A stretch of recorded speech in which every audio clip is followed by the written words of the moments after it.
नमस्कार मित्रांनो, जे के मराठी चॅनलमध्ये आपले स्वागत आहे. चला तर आपण आज 12 मे 2025 रोजीचे जेवढे काही महत्त्वाचे चालू घडामोडीचे प्रश्न पडणार आहेत, ते आपण आज पाहणार आहोत. तर व्हिडिओ शेवटपर्यंत नक्की पहा. आवडला तर लाईक, सबस्क्राईब आणि कमेंट करायला विसरू नका. प्रश्न पहिला, नुकतेच कोणत्या भारतीय क्रिकेटपटूने कसोटी क्रिकेटमधून निवृत्ती जाहीर केली आहे? बरोबर तर मित्रांनो, ऑप्शन डी, रोहित शर्माने कसोटी क्रिकेटमधून निवृत्ती जाहीर केलेली आहे. तर रोहित शर्माचे कसोटी क्रिकेटबद्दल कारकीर्द पाहू आपण. सुरुवात झाली आहे 6 नोव्हेंबर 2012 मध्ये वेस्ट इंडिज विरुद्ध इडन गार्डन कोलकाता येथे ही रोहित शर्माची कसोटी क्रिकेटची सुरुवात झाली आहे. तसेच शेवटचा कसोटी सामना हा 26 डिसेंबर 2024 रोजी ऑस्ट्रेलिया विरुद्ध मेलबर्न येथे खेळण्यात आला. तसेच रोहित शर्माने एकूण 67 सामने खेळले आहेत. त्यामध्ये 4301 या धावा काढलेल्या आहेत. प्रश्न दुसरा, विझिंजम आंतरराष्ट्रीय बंदराचे उद्घाटन कोणाच्या हस्ते करण्यात आले?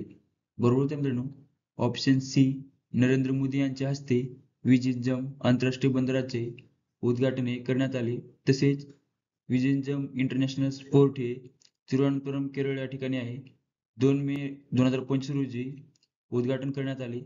हे भारतातील पहिले स्वयंचलित बंदर आहे आणि विझिंजम बंदर हे भारतातील पहिले ट्रान्सशिपमेंट बंदर आहे. प्रश्न तिसरा, केअर स्टेट रँकिंग रिपोर्ट 2025 मध्ये पहिल्या क्रमांकाचे राज्य कोणते आहे? बरोबर तर मित्रांनो, ऑप्शन ए, महाराष्ट्र राज्य हे केअर स्टेट रँकिंग रिपोर्ट 2025 मध्ये पहिल्या क्रमांकाचे राज्य आहे. तर दुसऱ्या क्रमांकाचे गुजरात तसेच तिसऱ्या क्रमांकाचे कर्नाटक हे राज्य आहे. तर हा रिपोर्ट विविध भारतीय राज्य विकासाच्या विविध क्षेत्रात किती चांगली कामगिरी करत आहे हा दर्शवतो. तसेच भारतातील दुसऱ्या क्रमांकाची सर्वात मोठी रेटिंग एजन्सी आहे, जी की 7 प्रमुख स्तंभामध्ये राज्य कामगिरीचं समग्र मूल्यांकन करते. तर त्या कोणकोणत्या गोष्टी आहेत? आर्थिक कामगिरी, राजकीय कोशातील व्यवस्थापन, पायाभूत सुविधांचा विकास, आर्थिक क्षेत्रातील वाढ, सामाजिक विकास, प्रशासनाची गुणवत्ता व पर्यावरणीय शाश्वतता या 7 प्रमुख स्तंभामध्ये मूल्यांकन केले जाते. प्रश्न चौथा, दीनदयाळ उपाध्याय अंत्योदय परिवार सुरक्षा योजना कोणत्या राज्य सरकारची योजना आहे? बरोबर तर मित्रांनो, ऑप्शन सी, हरियाणा राज्य सरकारची दीनदयाळ उपाध्याय अंत्योदय परिवार सुरक्षा योजना ही आहे.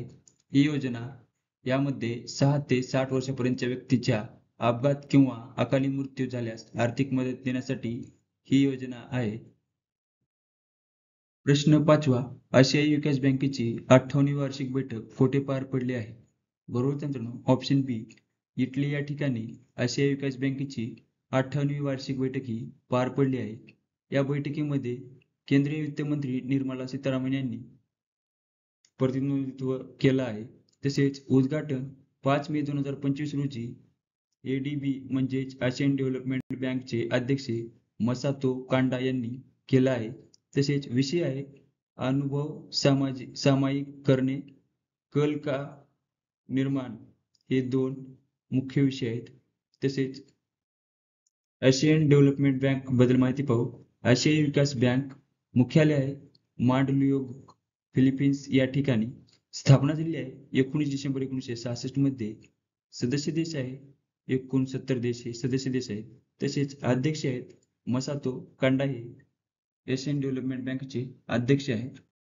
प्रश्न 6वा, ऑपरेशन हॉक 2025 कोणत्या संस्थाद्वारे लॉन्च करण्यात आले आहे?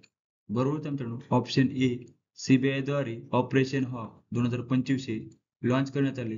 हे ऑपरेशन आंतरराष्ट्रीय संबंधासह ऑनलाईन बाल लैंगिक शोषणाचा समावेश असलेल्या सायबर गुन्ह्याच्या नेटवर्कला यशस्वीरित्या नष्ट करण्यासाठी जलद कारवाई करण्यात आली या ऑपरेशनद्वारे. तसेच CBI बद्दल माहिती पाहू. सेंट्रल ब्युरो ऑफ इन्व्हेस्टिगेशन तसेच केंद्रीय अन्वेषण विभाग मुख्यालय आहे नवी दिल्ली या ठिकाणी स्थापना झालेली आहे 1 एप्रिल 1963. संस्थापक आहेत भारत सरकार तसेच संचालक आहेत परवीन सूद. प्रश्न 7वा, भारत आणि कोणत्या देशाने मुक्त व्यापार करार पूर्ण केला आहे? बरोबर तर मित्रांनो, ऑप्शन बी, युनायटेड किंगडम म्हणजेच UK ने मुक्त व्यापार करारावर पूर्ण स्वाक्षरी केली आहे. तसेच UK बद्दल माहिती पाहू. युनायटेड किंगडम राजधानी आहे लंडन, चलन आहे पाऊंड स्टर्लिंग. सम्राट आहेत चार्ल्स तिसरा. तसेच पंतप्रधान आहेत केअर स्टारमर. प्रश्न 8वा, यशवंतराव चव्हाण पंचायत राज अभियान पुरस्कारांतर्गत महाराष्ट्रातील कोणत्या जिल्हा परिषदेला प्रथम पुरस्कार मिळाला आहे? तर बरोबर त्या मित्रांनो ऑप्शन ए वर्धा या जिल्ह्याला यशवंतराव चव्हाण पंचायत राज अभियानाअंतर्गत जिल्हा परिषद प्रथम पुरस्कार हा मिळाला आहे. पाहू जिल्हा परिषदेला कोणकोणत्या पुरस्कार मिळाला आहे ते पाहू आपण. प्रथम पुरस्कार हा वर्धा जिल्हा परिषदेला मिळाला आहे. बक्षीस आहे 30 लाख रुपये. द्वितीय पुरस्कार हे अमरावती जिल्हा परिषदेला मिळाला आहे. बक्षीस आहे 20 लाख. तसेच तृतीय पुरस्कार हा सोलापूर या जिल्हा परिषदेला मिळाला असून 17 लाख रुपये रोख बक्षीस.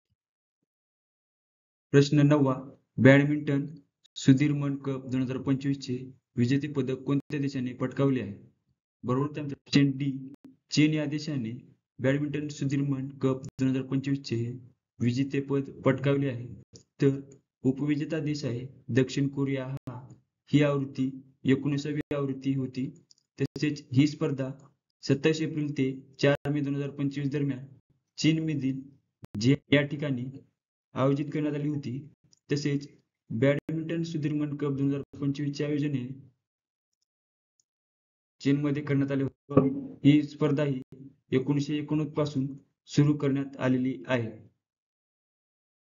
प्रश्न 10वा, ह्युमन डेव्हलपमेंट रिपोर्ट 2025 नुसार HDI मध्ये कोणता देश प्रथम क्रमांकावर आहे?